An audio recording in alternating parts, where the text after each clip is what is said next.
Illegal now, but normal to eat in the 1980s. The 1980s, when dinner time was carefree and no one questioned what was on their plate. But what if we told you some of those beloved foods are now illegal? Banned for health risks, hidden toxins, or ethical concerns? These once common treats have vanished from shelves. Curious what you used to eat that's now off limits? Let's dive in.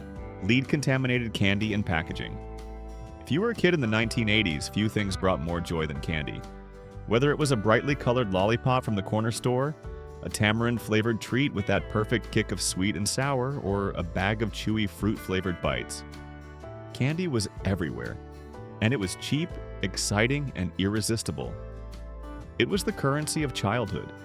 But beneath the fun and flavor, a hidden danger was quietly making its way into the hands and mouths of millions of kids.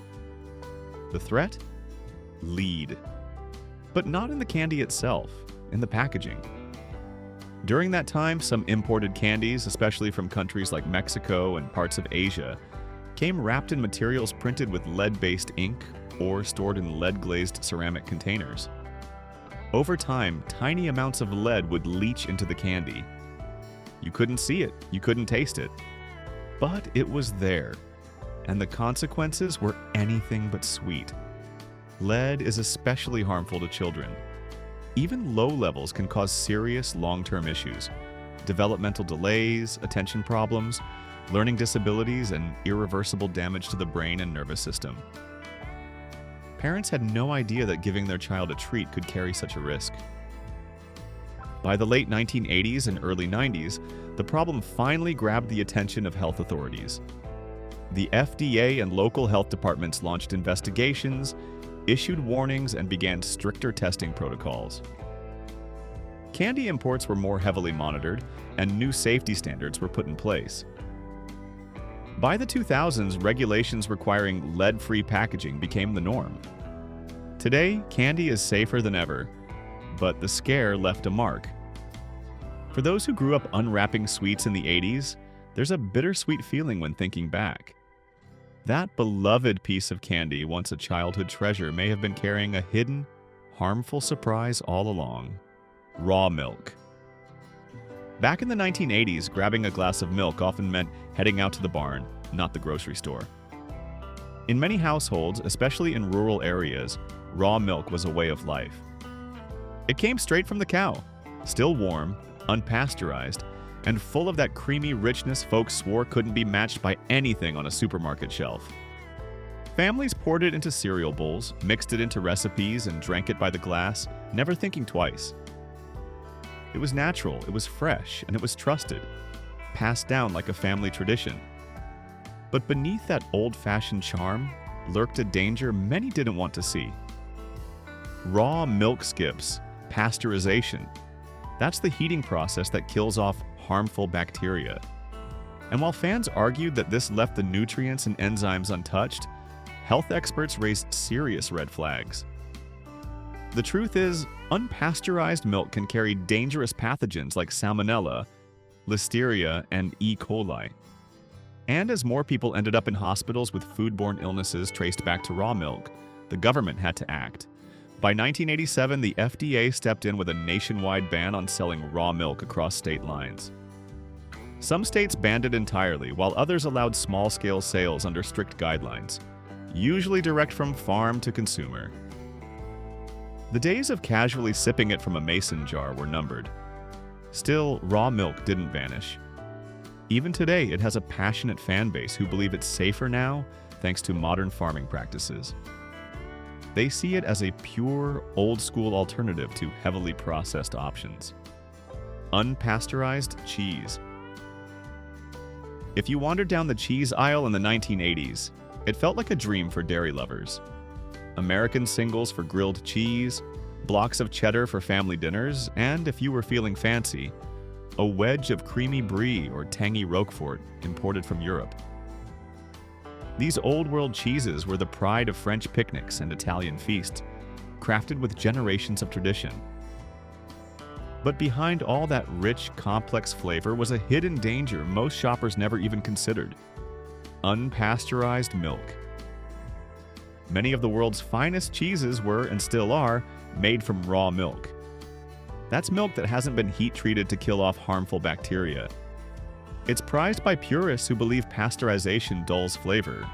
And there's no doubt, raw milk cheeses can offer unmatched depth and texture. But taste came with a risk.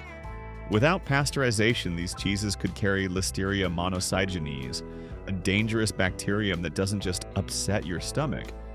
It can cause listeriosis, a serious infection with high fatality rates, especially among pregnant women, the elderly, and anyone with a compromised immune system. In the late 1980s, that risk became all too real. A string of illness outbreaks linked to raw milk cheeses grabbed headlines and sparked widespread concern. Suddenly, that wedge of brie wasn't just gourmet, it could be deadly. Public health officials acted quickly. Regulations were introduced, and many unpasteurized cheeses vanished from regular store shelves. Imports were restricted, labeling requirements tightened, and the FDA imposed rules limiting how unpasteurized cheese could be sold, typically requiring a minimum aging period of 60 days to help kill bacteria naturally. Today, raw milk cheeses are still around, mostly found in high-end specialty shops or international markets. Their fans remain loyal, swearing by their taste and authenticity. But for most Americans, the days of casually tossing an unpasteurized wedge into the shopping cart are long gone. Which of these banned foods do you remember eating? And did you know the risks back then? Potassium bromate in bread. Back in the 1980s, bread was a daily ritual, warm, fluffy, and always ready on the table. From school lunches stacked with deli meat to golden slices of toast dripping with butter, bread was more than just a side dish. It was comfort, convenience, and a pantry must-have. But behind that soft texture and perfect rise was a hidden ingredient that many people had never heard of: potassium bromate. At the time, potassium bromate was considered a baking miracle. It helped dough rise higher, gave bread a consistent texture, and made loaves look fuller and more appealing. Commercial bakers loved it because it made their job easier and their products more uniform. Grocery store shelves were filled with perfectly shaped sandwich bread, thanks in part to this little-known additive. And consumers, unaware of what was really inside, trusted the label and bought it by the loaf. But as food scientists dug deeper, troubling evidence started to surface. Research showed that potassium bromate could cause cancer in lab animals, particularly affecting the kidneys and thyroid. These findings sparked alarms in the scientific community and led several countries, like the United Kingdom, Canada, and all across the European Union, to ban it outright. They weren't taking any chances. In the United States, though, the response was much slower. While some states restricted its use and several bakeries voluntarily removed it from their recipes, potassium bromate was never banned nationwide. Even today, it can still be found in certain baked goods on store shelves, despite its known risks. Alar-Treated Apples. In the 1980s, no snack seemed more innocent or more iconic than a shiny red apple. Parents tucked them into school lunches with pride, doctors praised their health benefits, and kids crunched into them after school with zero hesitation. Apples weren't just food. They were part of the American identity. They represented health, wholesomeness, and trust. But that trust shattered in 1989, when one shocking report turned the nation's favorite fruit into a source of fear. The problem started with a chemical called Alar. Introduced in the 1960s, Alar, also known as diaminoside, was a dream for apple growers. It helped apples ripen at the same time, improved their shelf life, and kept them from falling off the tree too early. Grocery stores loved the picture-perfect consistency, and farmers relied on it to meet market demand. But what no one realized at the time was that when Alar broke down, it produced a byproduct called UDMH, suspected of being a carcinogen. Then came the turning point. In 1989, the TV news program 60 Minutes aired a report labeling apples treated with Alar as the most dangerous food in American grocery stores. That one broadcast sent shockwaves across the country. Almost overnight, apples disappeared from school cafeterias. parents started throwing them out. Apple sales plummeted, and growers were thrust into a crisis they never saw coming. The public outcry was swift, and within months, the Environmental Protection Agency banned Alar for use on food. Farmers were forced to abandon it and find new ways to grow and preserve their crops safely. It was a wake-up call not just for apple growers, but for the entire food industry. DDT-Treated Produce.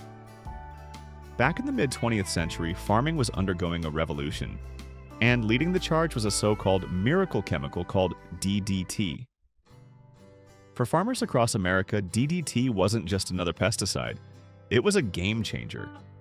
It promised bug-free crops, bountiful harvests, and fruits and vegetables that looked perfect on grocery store shelves. Tomatoes, potatoes, apples, you name it, were all treated with this wonder compound, and for a long time no one questioned it. DDT, or dichlorodiphényltrichloroethane, was sprayed far and wide without hesitation. Farmers trusted it, the government approved it, and consumers? Most didn't even know it was there. It was just part of the food supply, an invisible ingredient.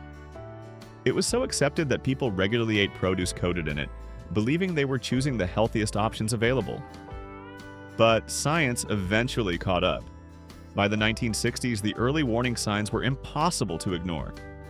Studies revealed that DDT exposure wasn't just a concern for insects, it was affecting humans too. Researchers found links to liver damage, hormone disruption, fertility problems, and cancer. Even more disturbing was what it did to the environment. Birds, especially large raptors like bald eagles, began to vanish. DDT made their eggshells too thin to survive, causing entire populations to crash. The chemical that once symbolized progress was now associated with ecological collapse. The tipping point came in 1972 when the Environmental Protection Agency banned DDT for use in agriculture. But the legacy of DDT didn't vanish overnight. It clung to the soil, crept into the water, and remained on imported fruits and vegetables well into the 1980s. What started as a celebrated innovation became a cautionary tale. DDT showed us that just because something seems like a miracle at first doesn't mean it comes without consequences. And sometimes the damage only becomes clear after it's too late. Do you think we were safer or more carefree when it came to food in the 1980s? Canned goods with BPA and lead soldering. Back in the 1980s, canned food was the ultimate kitchen shortcut. You could stock your pantry with everything from green beans and corn to hearty stews and sweet desserts.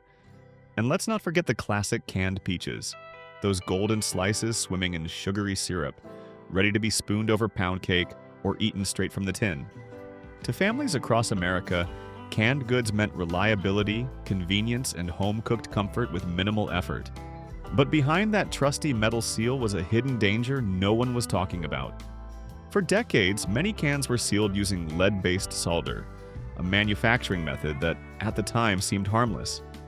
But when acidic or syrupy foods like peaches sat in those cans, they slowly pulled tiny amounts of lead from the solder into the food. The longer the cans sat on a shelf, or in your kitchen, the more lead could seep into your meal. That might not sound like a big deal at first glance, but science told a different story. Even small doses of lead can cause serious problems, especially in children. We're talking developmental delays, learning disabilities, and irreversible neurological damage. And adults weren't off the hook either. Long-term exposure could impact the kidneys, liver, and heart. As the research piled up, so did the pressure. Health advocates and government agencies began raising alarms. By 1991, the FDA finally took action, banning the use of lead solder in food cans across the U.S. Manufacturers were forced to switch to safer sealing methods, and the food industry shifted toward BPA-lined cans, though even that would later spark its own controversy.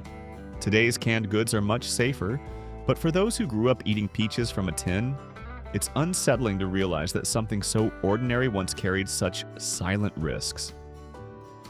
Trans fats. Back in the 1980s, fast food wasn't just a quick fix. It was a full-blown event.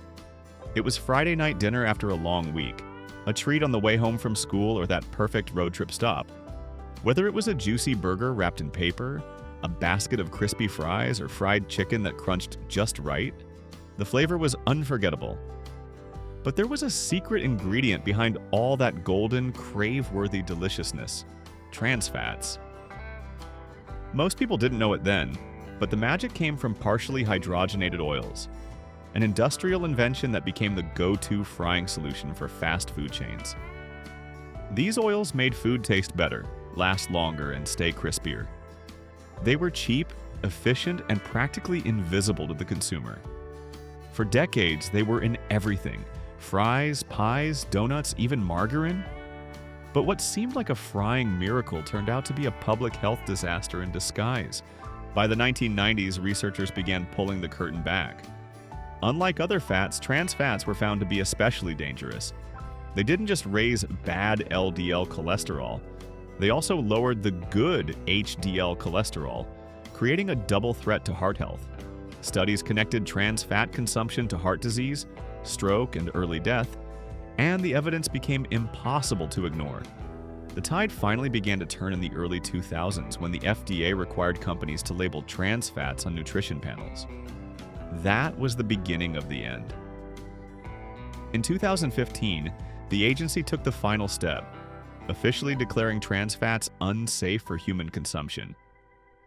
Fast food chains and food manufacturers rushed to find alternatives, removing the once standard ingredient from their fryers and recipes. Today, menus may look the same, but the oil behind the scenes has changed. For anyone who grew up in the golden age of fast food, it's a sobering thought. Some of our most delicious memories were cooked in something that turned out to be downright dangerous.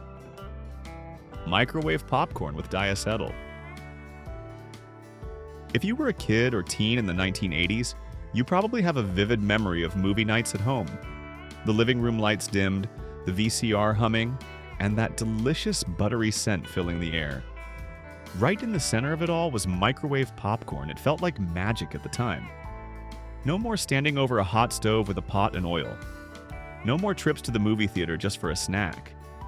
Popcorn had suddenly become fast, easy, and incredibly flavorful, all thanks to a little bag you could toss into the microwave. But behind that golden, buttery goodness was a dark secret. That rich flavor didn't come from butter at all. It came from a synthetic compound called diacetyl, a chemical designed to imitate the taste and aroma of real butter. It worked like a charm, for taste buds anyway. What no one knew at the time was that diacetyl could wreak havoc on the lungs, especially for the workers in popcorn factories who inhaled the fumes day in and day out. As cases of severe respiratory illness began surfacing, doctors linked the condition, formerly known as bronchiolitis obliterans, to diacetyl exposure. But most people came to know it by a much more haunting nickname: popcorn lung. The damage was irreversible. For the factory workers affected, just doing their job meant losing their ability to breathe freely for life. Once the news broke, public outrage followed. By the early 2000s, lawsuits piled up, health experts spoke out, and companies were pushed to reformulate their popcorn products. Diacetyl was eventually phased out, but the taste? It was never quite the same. Thank you for watching. To continue with more content, comment 1 to let us know you're still following. Ackee Fruit. Bright, creamy, and deeply tied to Caribbean identity, the ackee fruit holds a special place in Jamaican cuisine.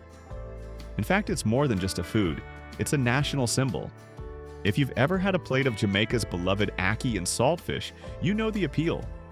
Its buttery texture and subtle flavor make it a unique addition to any breakfast table. But behind the vibrant color and rich cultural history of this fruit lies a hidden danger that's kept it off American shelves for decades. The trouble with ackee comes from a natural toxin called hypoglycin. Found in the unripe fruit, hypoglycin can wreak havoc on the human body if consumed too early. The result? A severe reaction known as Jamaican vomiting sickness, which, despite the almost playful name, is anything but mild. Victims experience violent nausea, dizziness, and a rapid drop in blood sugar levels that can quickly become life-threatening. especially in children. In the most tragic cases, it can even lead to death. Because of this serious risk, the U.S. Food and Drug Administration cracked down early. Strict regulations were imposed, effectively banning the import of ackee unless it's been carefully processed and thoroughly inspected. To this day, most Americans have never even seen the fruit in person, let alone tasted it. Still, for many Jamaicans and members of the Caribbean diaspora, ackee is more than safe when properly prepared. They've grown up learning exactly how to cook and serve it, waiting patiently until the pods open naturally on the tree, and carefully discarding the toxic seeds and flesh. To them, ackee isn't dangerous. It's tradition, it's family, it's home. But in the eyes of U.S. regulators, the line between exotic delicacy and poisonous risk remains just a bit too thin. So this fruit, as rich in history as it is in flavor, continues to walk the fine line between celebration and caution. Artificial food dyes. If you grew up in the 1980s, chances are your childhood was splashed with electric shades of red, blue, and green, right there on your dinner plate. Nothing captured that rainbow-colored joy quite like a bowl of Jell-O. Whether it wiggled at school lunches, stood tall in molded party creations, or played center stage at church potlucks, this colorful gelatin treat was everywhere. It wasn't just dessert, it was edible fun. But while kids adored the bright hues and sweet flavors, few realized that those neon colors were coming from artificial food dyes, some of which raised serious red flags. Take red number 3, for example. This vibrant dye gave cherry and strawberry-flavored treats their bold glow. But in lab tests, red number 3 was linked to thyroid tumors in rats, setting off alarm bells among health researchers. It wasn't alone either. Yellow number 5, often found in lemon-flavored gelatin, and blue number 1, used in berry and tropical blends, also drew attention. While studies didn't always agree on the risks, growing evidence suggested some of these dyes might affect children's behavior, with links to hyperactivity and attention disorders. By the 1990s, the concern had gone international. Several European countries banned or restricted the use of artificial dyes altogether. In the US, the response was slower, but pressure from advocacy groups eventually led the FDA to tighten labeling laws, and some manufacturers began removing controversial dyes from their products voluntarily. Despite the health concerns, gelatin desserts like Jell-O didn't disappear. Their nostalgic power was just too strong. Even if the colors have dulled a bit in recent years, that signature jiggle still brings smiles. Caffeinated alcohol. The 1980s were a time of bold choices, big hair, bright clothes, and flashy everything. And when it came to drinks, the era didn't disappoint. Traditional beer and spirits made room for something new. Flavored wine coolers. Brands like Bartles and Jamie's offered bubbly, fruit-infused drinks that looked and tasted more like soda than alcohol. They were sweet, colorful, and wildly popular, especially with younger, casual drinkers. But while these new beverages felt light and fun, a few companies decided to take the party up a notch by adding something unexpected: caffeine. At first glance, mixing alcohol and caffeine seemed like a brilliant idea. You had one ingredient to relax you and another to perk you up. The result? A drink that helped you feel awake enough to keep partying, but buzzed enough to stay loose. But here's the danger. Caffeine doesn't cancel out alcohol. It just masks the effects, fooling people into thinking they're more sober than they actually are. That false sense of control led to some serious consequences. Binge drinking, blackouts, and dangerous levels of alcohol poisoning became more common among those who didn't realize how much they'd consumed. While the trend quieted down for a while, it roared back in the early 2000s with the rise of potent, pre-mixed drinks like Four Loko, combining alcohol, caffeine, and sugar into one seriously risky beverage. Emergency rooms started filling up, and the headlines spoke for themselves. By 2010, the FDA had seen enough. It banned the sale of pre-packaged caffeinated alcoholic drinks, forcing companies to reformulate or pull products from shelves entirely. The decision came too late for some, but it sent a strong message. Just because something is new, sweet, and fun doesn't mean it's safe. Today, you'll still find wine coolers at the store, minus the caffeine. Were there any foods from your childhood you were shocked to learn are now illegal? Bushmeat. Back in the 1980s, food wasn't just about fueling up, it was about exploring the unknown. People craved bold flavors and exotic experiences, searching for dishes that pushed the limits of tradition. And for a small group of adventurous eaters and immigrants longing for a taste of home, that meant indulging in a highly controversial and incredibly risky delicacy known as bushmeat. Bushmeat refers to wild animals hunted for food, often in remote areas of Africa. We're talking about monkeys, bats, antelope, and even big cats. Species never meant to be part of a standard human diet. Smuggled illegally into underground markets in cities like New York and Los Angeles, bushmeat was prized by those seeking a nostalgic meal from their homeland, or by thrill seekers hoping to try something most people never would.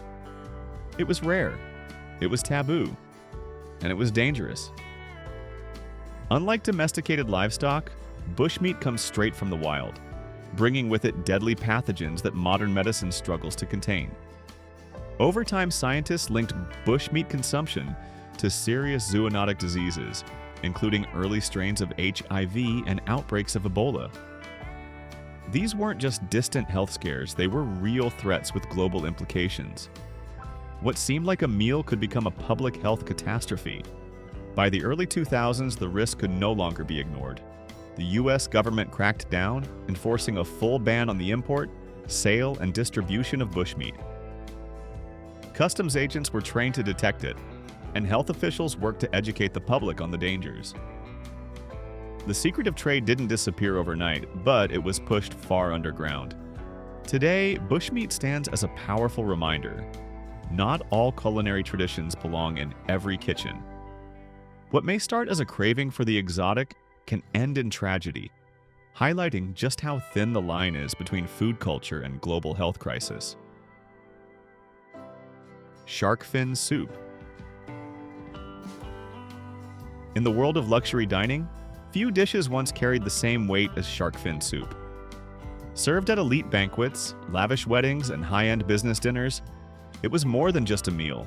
It was a statement, a symbol of wealth, status, and deep-rooted cultural tradition, especially across parts of Asia, where offering it showed honor and respect to guests. But as elegant as it looked on the table, this dish came with a brutal and devastating backstory. By the 1980s, global demand for shark fins exploded, turning a once-rare delicacy into a booming and deeply destructive industry. At the center of it was a horrific practice known as shark finning. Fishermen would capture sharks, slice off their fins while the animals were still alive, then toss the mutilated bodies back into the ocean to die. It was an unthinkably cruel process, done purely for profit, and it triggered a massive ecological crisis. Sharks, essential to maintaining the balance of marine ecosystems, began disappearing in alarming numbers. Scientists warned that this wasn't just an animal welfare issue, it was an environmental time bomb. As apex predators, sharks help regulate the populations of other species, keeping the ocean's food chain in check. Without them, entire ecosystems could collapse. To make matters worse, the fins themselves posed a health risk. Studies revealed that shark meat often contains dangerously high levels of mercury, a toxic, heavy metal that can damage the nervous system and vital organs, especially with frequent consumption. Public awareness eventually began to catch up. By the 2000s, conservationists, health experts, and global media exposed the dark side of shark fin soup. Some countries and states banned the sale and trade of fins altogether, and many high-profile restaurants removed it from their menus. Still, for decades, shark fin soup stood as a sobering example of how luxury can blind us to cruelty, and how the pursuit of status can leave a lasting scar on the planet. Foie Gras. In the world of gourmet cuisine, few dishes have symbolized luxury quite like foie gras. Rich, buttery, and famously indulgent, it's long been a staple at five-star restaurants and opulent dinner parties. For generations, it represented the height of sophistication, something reserved for those with a refined palate and a taste for the finer things in life. But behind that delicate texture and elegant presentation lies a process that sparked global outrage. The controversy centers on how foie gras is made. Unlike ordinary duck or goose liver, foie gras comes from birds that have been force-fed through a method called gavage.